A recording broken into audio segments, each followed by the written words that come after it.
It really hit me when my oldest son, he had a birthday coming up. I had already told him that I would be home by his 10th birthday. So it's getting close to his birthday, so he looking forward to it. So when I had to tell him that I wouldn't make it home for his birthday, he looked at me with this look in his eyes and it was like a look of disappointment. And I could tell that he was real hurt. And sad to say, after that day, he didn't come back to see me no more in prison. I just tried to put myself in his shoes. I was wondering, like, how is he looking at me? Like, you know, all the kids, they have fathers, you know, going to school and doing all these things with him, but he didn't have me there. Like, I wasn't even there to teach him how to fish. So it just all this stuff was hitting me at once. And it just really tore me up on the inside. And from that moment, I think from that day, my mind was focused. I knew that when I got out, that I wasn't coming back. I wasn't going back to prison no more.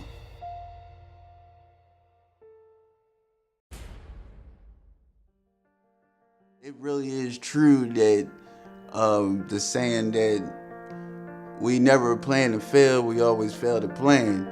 So I knew that, you know, I had to make a plan of what I was going to do, and then I had to put my plan into action. So I had to go and put in applications myself. When you fill out the application and you get to that box where, you know, have you been convicted of a felony or not, you be questioning yourself. Do you tell the truth? If you do put that you're, you know, an ex-felon, they ain't gonna do nothing but throw your application in the trash. I felt like giving up. I ain't even gonna lie. I felt like giving up at that point.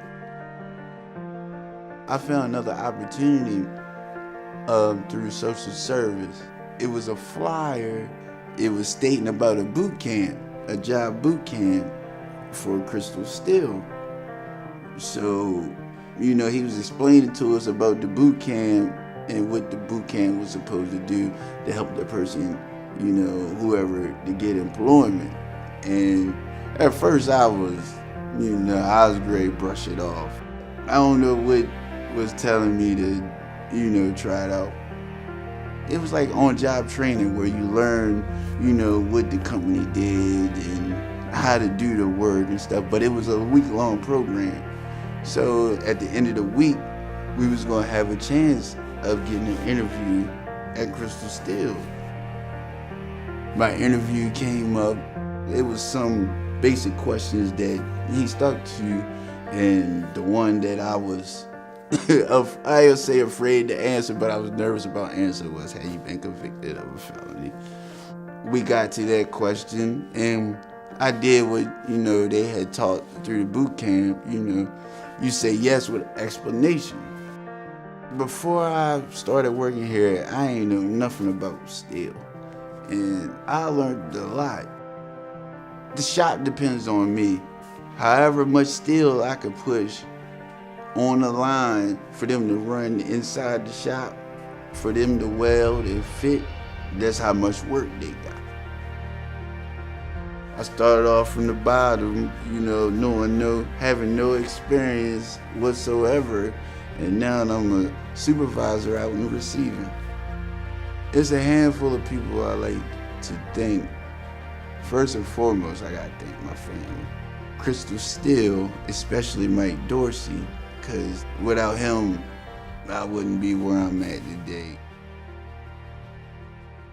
People should find my story inspirational because, like, I hit rock bottom.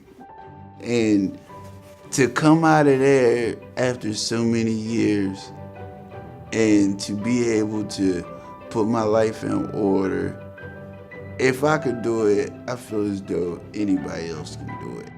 What excites me in the future is being a part of my son's growth and development. To be able to be a part of what kind of men that I helped them to grow up to be.